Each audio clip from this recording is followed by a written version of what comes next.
الحمد لله رب العالمين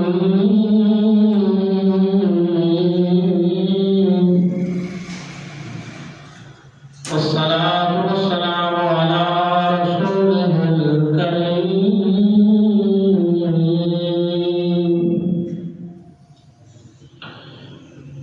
وعلى آله وأصحابه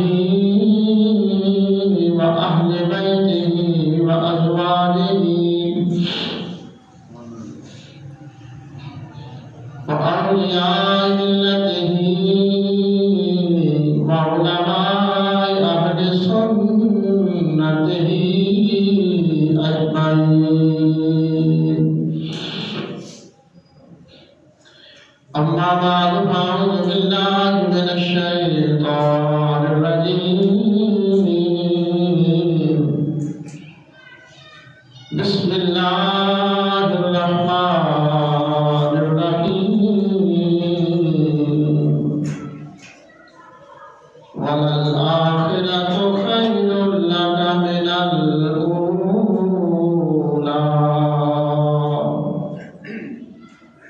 صدق الله العظيم وصدق رسوله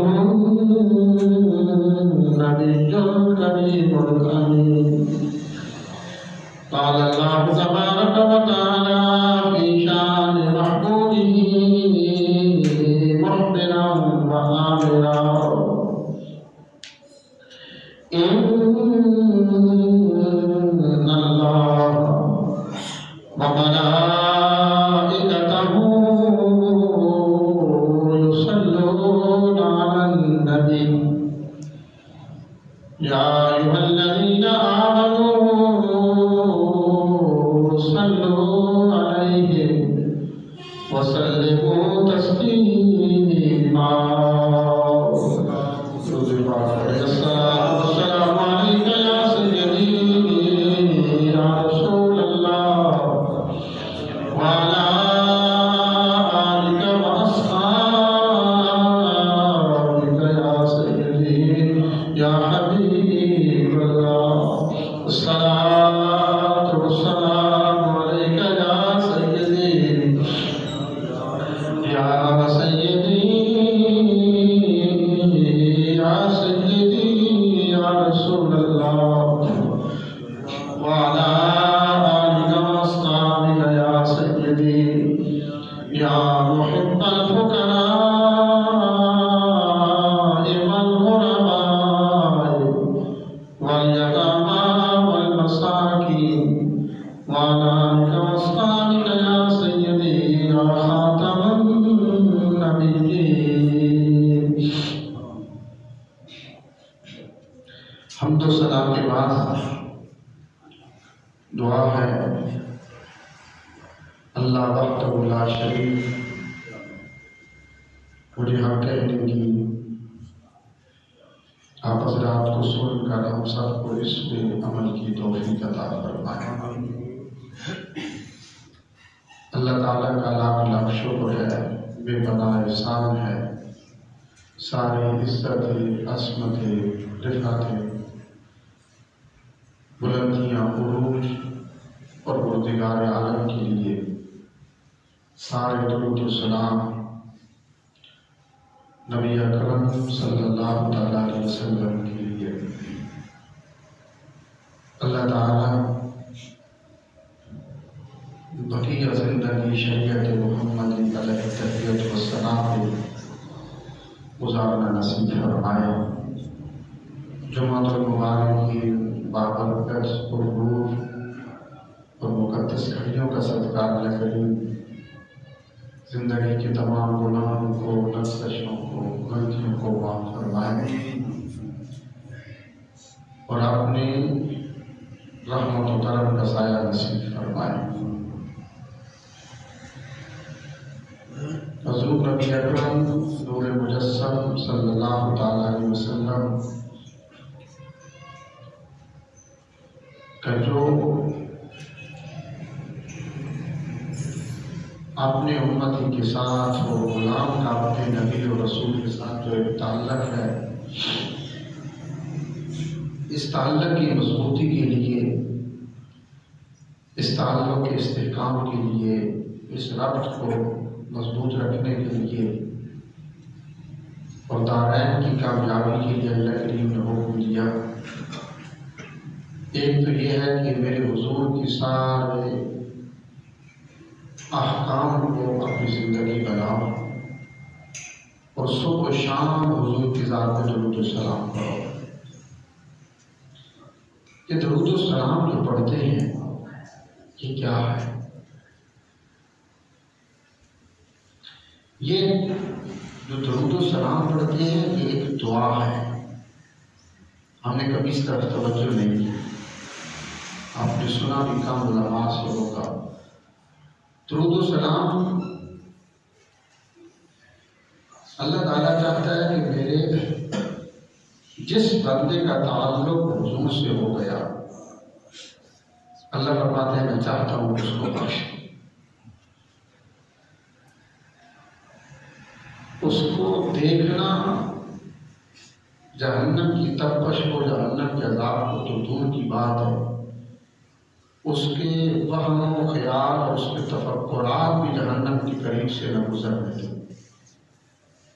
تو حکم دیا کہ بس ایک ہی حکم ہے کہ میرے محبوب پہ درود و سلام پڑھتے رہو۔ اب یہ درود و سلام کیا ہے؟ درود پاک کیا ہے؟ سلام کیا ہے؟ یہ ایک دعا ہے، یہ ایک بخشش کا ذریعہ ہے۔ درود و سلام ایک مغفرت کا ذریعہ ہے، اور یہ ایک ایسی عبادت ہے درود و سلام کہ جس نے ریاکاری کے لیے نہیں پڑھی، کسی کو دکھانے کے لیے پڑھی، بے دھیانی میں پڑھ دی، پھر بھی اللہ کریم اس کو قبول فرما لیتے۔ یہ واحد عبادت ہے درود پاک۔ اللہ کریم فرماتا ہے کہ دیکھیں نا، حضور کی زبان اقدس سے کوئی دعا نکلے تو کیا مراد ہوتی ہے؟ کبھی رات نہیں ہوتی۔ اللہ کریم 27ویں سپارہ سورۃ نجم میں فرماتے ہیں کہ وَمَا يَنطِقُ عَنِ الْهَوَىٰ إِنْ هُوَ إِلَّا وَحْيٌ يُوحَىٰ، کہ معبود زبان تیری ہے، بولتا ربے کریم ہے۔ تو جس کا بول خود ہی رب ذوالجلال کا ہو، اس زبان سے جو آواز آئے گی اس کی کیا قبولیت میں کوئی شک رہے گا؟ درود پاک ایک دعا ہے۔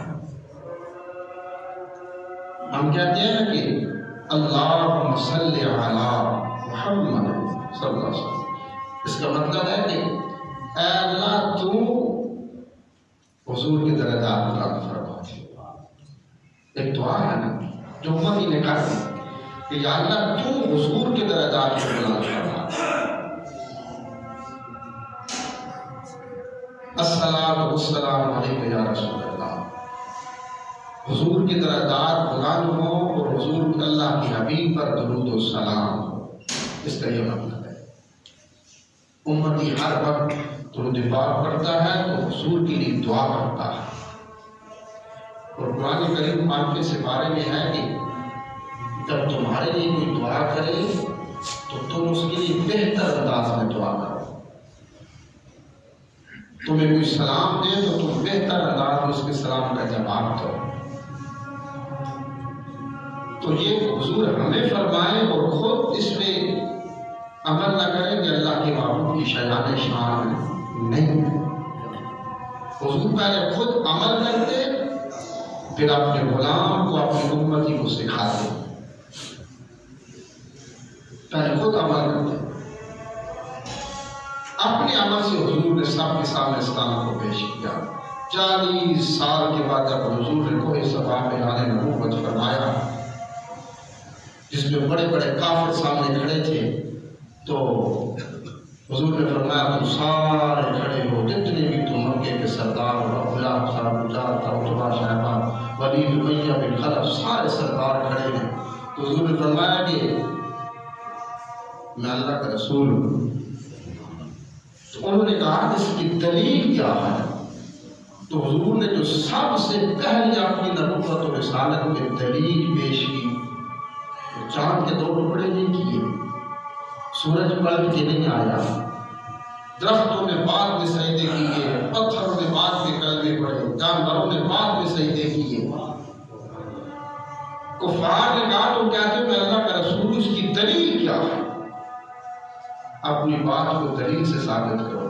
تو حضور نے فرمایا اس کی سب سے پہلی دلیل یہ ہے کہ میری 40 سالہ زندگی تمہارے سامنے ہے۔ میں نے کبھی جھوٹ بولا؟ کبھی کسی برائی کے ارتکاب کیا؟ کبھی ناگناہ کے ارتکاب کیا؟ کبھی کسی غیر محرم کو دیکھا؟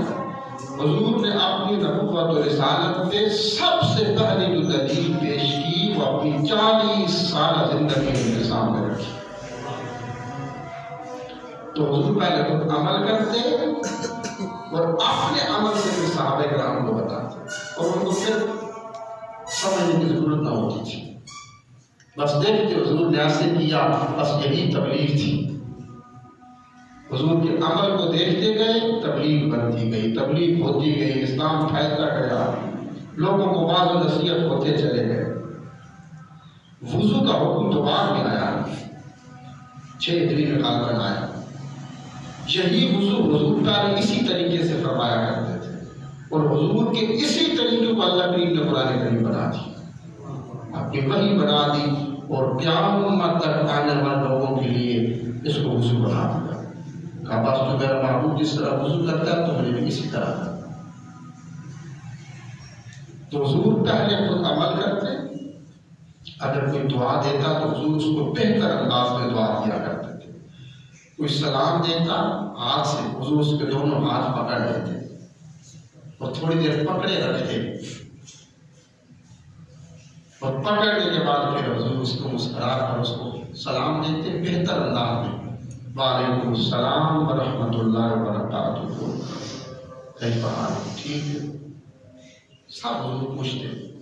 تو حکم ہے کہ جو تمہیں سلام دے اس کو بہتر انداز میں سلام کا جواب دو، جو تمہیں دعا دے اس کو بہتر انداز میں دعا دو۔ اللہ کریم فرماتے ہیں کہ درود پاک ہے یہ تمہاری بخشش کا ذریعہ ہے۔ یہ درود پاک ویسے تم حضور کے لیے دعا کرتے ہو، اللہم صلی علی محمد وعلی، اللہ تو حضور کی درجات کو بلند فرما، حضور کی ساری آل پاک کے درجات کو بلند فرما۔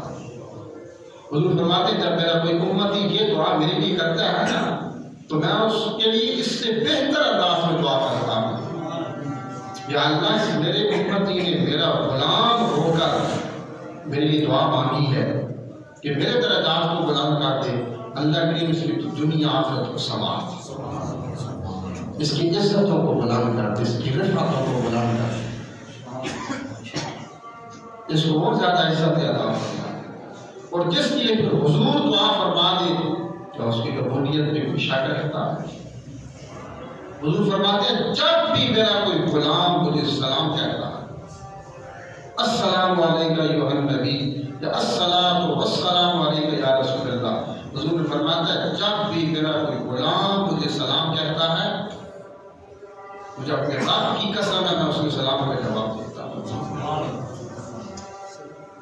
اور دیکھیں نا ہم نماز میں سلام پڑھتے ہیں، اب ایک آدمی یہاں بھی نہیں ہے اور فون بھی نہیں ہے، ویسے میں کہا السلام علیکم، سلام عزیز صاحب نہیں ہے، میں کہوں حافظ صاحب السلام علیکم، تم سب دیکھو گے کہ حافظ صاحب کہاں ہیں، نہیں ہے تو کوئی کہے گا کہ بے وقوف کیسی بات، حافظ صاحب نہیں ہے، فون نہیں ہے، کس کو سلام دے رہے؟ سلام جو حاضر ہوتا ہے موجود ہوتا ہے اسے دیا جاتا ہے۔ حضور کا السلام علیکم، حضور سامنے ہوتے ہیں اپنی امتی کے غلام کے سلام کو سنتے ہیں، اور بزرگان دین سے ثابت ہے کہ بزرگان دین فرماتے ہیں جیسے امام غزالی سے ثابت ہے کہ میں اپنے سلام کا جواب سنتا پھر اسے آگے بڑھتا تھا۔ حضور ایک صحابی کے گھر میں تشریف لے گئے، دروازے میں دستک دی، وہ صحابی ساتھ کھڑے تھے، حضور کا معمول مبارک تھا، تو حضور نے کہا السلام علیکم، دستک دے کر کہا ایک طرف ہو گئے، وہ صحابی نے دروازہ نہ کھولا، وہ جانتے تھے حضور 3 مرتبہ سلام کہتے ہیں، کھڑے رہے کر دروازے کے ساتھ حضور نے پھر کہا دستک دی، السلام علیکم ورحمۃ اللہ وبرکاتہ. وہ صحابی کہتے ہیں میں پھر بھی کھڑا رہا، دروازہ نہیں کھولا.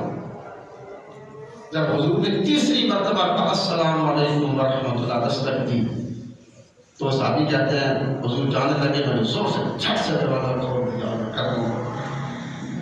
حضور نے فرمایا پہلے کہا تھا، کہا حضور نہیں کھڑا تھا، سو رہا. کہا کھولا کیوں نہیں دروازہ؟ کہا حضور بس چاہتا تھا تو سلامتی کی دعائیں دیتے رہا. حضور جب تو کہا السلام علیکم، یا اللہ اس پر تو سلام بھی بھیج، اس پر سلامتی ہو، اس پر تیری رحمتیں ہوں، اس پر تیری برکتیں ہوں. پھر حضور کس چیز کی کمی رہ جائے؟ بس میں چاہتا تھا حضور آپ کو یہ دعا دیتے رہے. میں انتظار میں کھڑا تھا کہ آپ 3 مرتبہ ضرور یہ دعا دیں گے. حضور فرماتے ہیں جب بھی میرا غلام مجھ پہ درود پڑتا ہے میں اس کے لیے بہتر انداز میں دعا کرتا ہوں. میرا غلام جب بھی مجھے سلام کہتا ہے میں اس کو اس سے بہتر انداز میں اس کے سلام کا جواب دیتا ہوں. اور عظیم حضور تو اتنے کریم تھے کہ کوئی سوچ نہیں سکتا. حضرت عبداللہ بن ابی بکر رضی اللہ تعالیٰ کیا اس سے یہ روایت اب میں نے پڑھی ہے، یہ حضور کی روایت عقل تنگ ہے.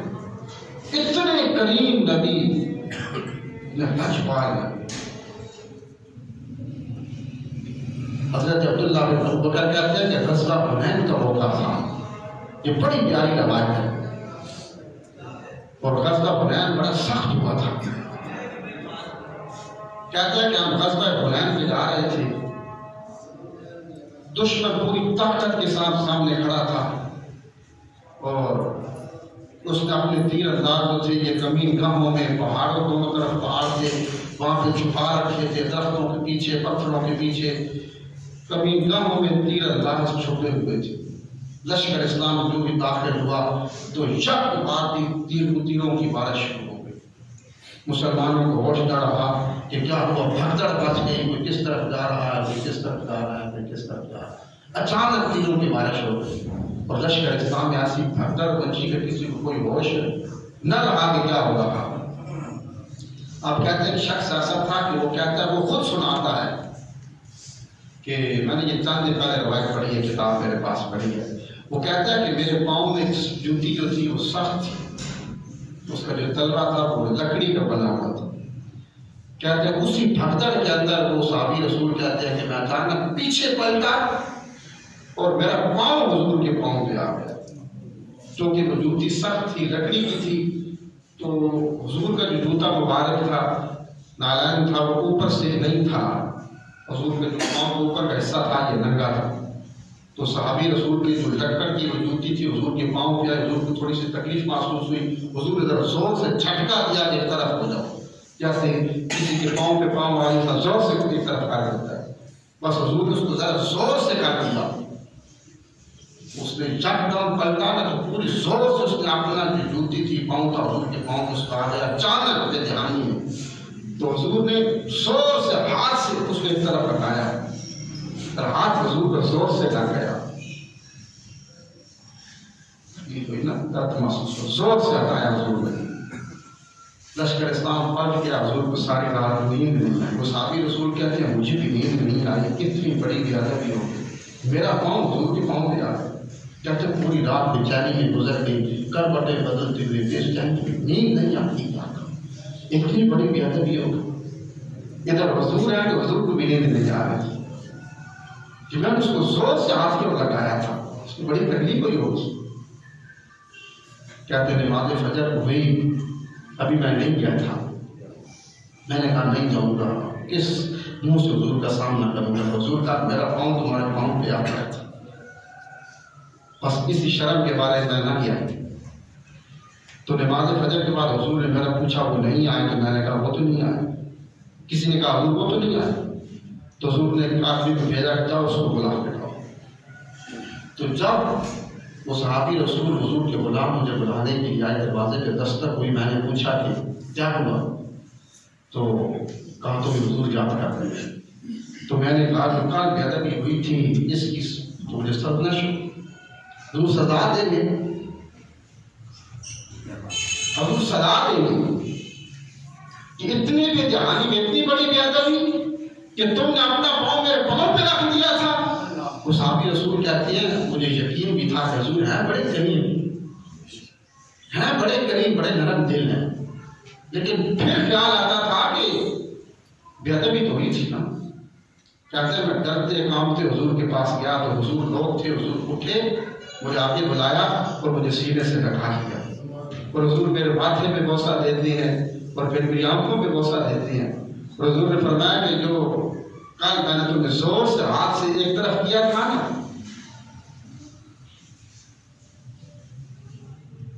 وہ بھول جاؤ. تو کہا حضور میری کیا مجال؟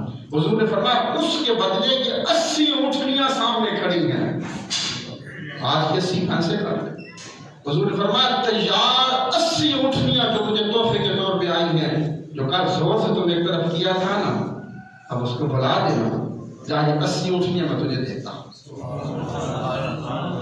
یہ 80 اونٹنیاں تو لے جا، یہ 80 بھینسیں کھڑی ہیں تیار ہیں، جا تو لے جا. اس نے کہا حضور بے ادبی مجھ سے ہوئی تھی. حضور گستاخی تو میں نے کی تھی، برافر بان رہے ہیں. حضور نے فرمایا نہیں، تجھے ہاتھ زور سے لگا تھا نا، وہ کوئی بات نہیں، تیرا پاؤں میرے پاؤں پہ آ گیا تھا، کیا ہوا تھا، بے دھیانی میں آیا تھا، لیکن مجھے نہیں چاہیے تھا کہ میں زور سے تجھے ہاتھ لگا کے ایک طرف کرتا کہ تیرا پاؤں میرے پاؤں پہ آ گیا ہے. جو زور سے ایک طرف کیا تھا نا، جب اس کے بدلے یہ 80 اونٹنیاں لے لو، اس کال کی بات کو بھول جاؤ. حضور اتنے کریم تھے، بڑے کریم تھے حضور، بڑے کریم تھے. اور حضور کی شان کیا ہے؟ اصل بات یہ ہے کہ ہمارا حضور سے ایک نسبت ہے، تعلق ہے، کہ ربط ہے، ایک رشتہ ہے، وہ ٹوٹ چکا. اگر ہمیں کوئی اعتراض کا بھی موقع آتا ہے تو صرف ذات مصطفیٰ پہ آتا ہے. زندگی میں کوئی اعتراض نہیں، کوئی objection نہیں، کسی بات پہ کوئی مسئلہ نہیں، جب بھی کوئی ہوگا تو ذات مصطفیٰ پہ آئے. کیا حضور نے ایسے کیا تھا؟ حضور نہیں جانتے تھے، حضور جانتے تھے. اگر آج بھی جو سچے دل سے ایک طریقہ ہے، ایک نسبت ہے حضور کی ذات کے ساتھ ہو جائے. ہماری تو دور جانا، سوئی یہاں پہ آ گئی ہے کہ انگوٹھی چومے کے نہ چومے. اصل اس کا مسئلہ انگوٹھی چومنے کا یہ ہے کہ یہ کوئی واجب فرض لازمی نہیں ہے، یہ ایک محبت کی ادا ہے. آپ کر لیں تو ٹھیک ہے، نہ کرے تو کوئی گناہ نہیں ہے. حضور مسجد میں تشریف فرما تھے نا، سیدنا صدیق اکبر ہیں، صحابہ کرام بیٹھے تھے، اذان کا وقت ہوا. حضرت بہکی شریف کے پیچھے بات ہے، روایت ہے، حضور حضرت بلال سے فرمایا کہ بلال اٹھو اذان پڑھو. بلال اٹھے، اذان شروع کی. حضرت بلال نے جب پہنچے نا اشہد ان محمد، تو سیدنا صدیق اکبر حضور کے پاس بیٹھے تھے، انگوٹھی چوم کے آنکھوں پہ لگایا، درود پاک پڑھا، اذان مکمل ہو گئی. حضور نے پوچھا ابو بکر یہ تم نے کیا کیا؟ کہا حضور میں نے آپ کا تصور کر دیا، انگوٹھی چوم کے آنکھوں پہ لگایا، درود پاک پڑھا.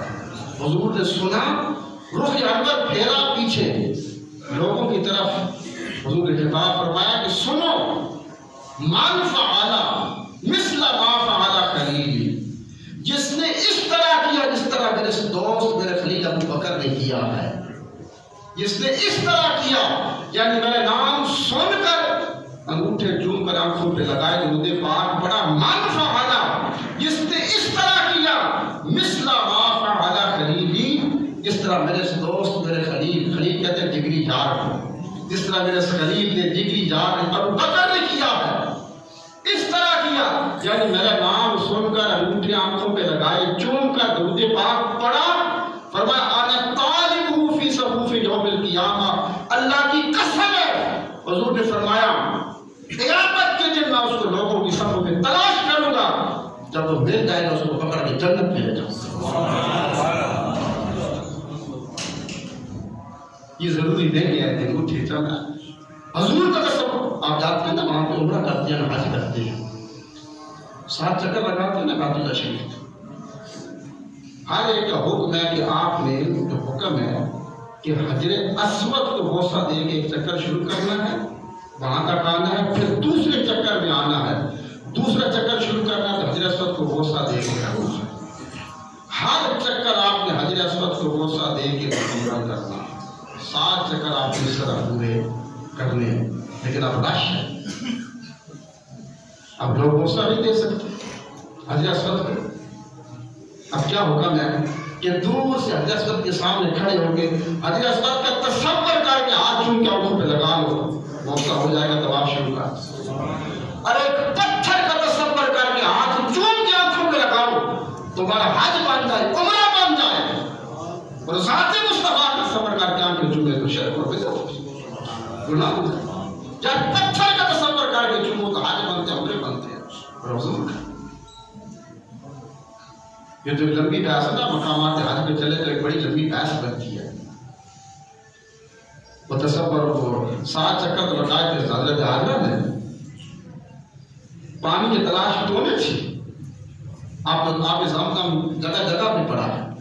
اب تم جو دوڑتے پھر رہے ہو، وہ تو دوڑی تھی، پانی نہیں مل رہا. تمہیں تو ہر قدم پہ ٹھنڈا گرم پانی گلاس پڑے ہیں. پھر 7 چکر دوڑ رہے ہو. وہ تو دوڑتی تھی، وہاں پہ جا کے دیکھتی تھی تو قافلہ مل جائے پانی والا، پھر آتی تھی مروا پہ آتی تھی، کہیں وہ قافلے والے نظر آ جائے، پانی کو گھونٹ مل جائے، پھر دوڑتی تھی سبا کے، پھر مروا پہ آتی، پھر دوڑتی، پانی مل جائے. تو تمہیں تو پانی حضرت اسود کے سینٹر میں سارے کولر پڑے، تم کیوں دوڑتے؟ اگر وہی دوڑ جو اللہ کو پسند تھی، دوڑنا بھی کوئی عبادت ہے، لیکن اللہ فرماتے ہیں مجھے سجدے، قیام، رکوع، سجود دوڑنا نہیں، بس دیکھتا ہوں محبت کتنی ہے، اس میں خلوص کتنا. حاجرہ میرے خلوص میں دوڑی تھی، پانی کی تلاش تھی، تمہیں پانی کی تلاش نہیں. بس وہی تصور کر کے دوڑو، حاجرہ کا تصور کر کے دوڑو، تمہیں حج کا عمرے کا ثواب عطا کرتا. ابراہیم علیہ السلام گئے وہاں پہ رمی جمار پہ. شیطان جو ابراہیم علیہ السلام کو ملا تھا نا کہ ابراہیم کیا کرنے جا رہے ہو، معصوم بچہ ہے، ان کو نظر آیا تھا، 7 کنکر اٹھائے دے مارے. ان کو شیطان نظر آتا ہے وہاں پہ. 1400 سال گزر گئے، کسی کو نظر آتا ہے شیطان وہاں پہ؟ کسی کو نہیں. پتھر پہ کسے مارتے ہو؟ شیطان نظر ابراہیم کو آیا تھا، پتھر دے مارے، تمہیں نظر نہیں آتا، پتھر مارتے ہو. اور اگر وہ پتھر نہ مارو تمہارا حج قبول ہی نہیں ہوگا، نہ مارو. لیکن فرمایا کہ بس ابراہیم کے دل میں بڑا خلوص تھا، اس خلوص میں محبت میں ڈوب کے مارے تھے. ابراہیم کو مارنا بڑا پسند آیا تھا. بس تم بھی وہی تصور کر کے، ابراہیم علیہ السلام کا تصور کر کے پتھر مارتے رہو، شیطان تمہیں نظر نہیں آئے گا. اس کا تصور کر کے پتھر مارو، تمہیں حج کا عمرے کا ثواب ملے گا، حج کا ثواب ملے گا. اور حضور کا تصور کر کے انگوٹھے چوم لے تو بڑا ہو جائے. اللہ کی عمل کی توفیق عطا فرمائے، سنت عطا فرمائے.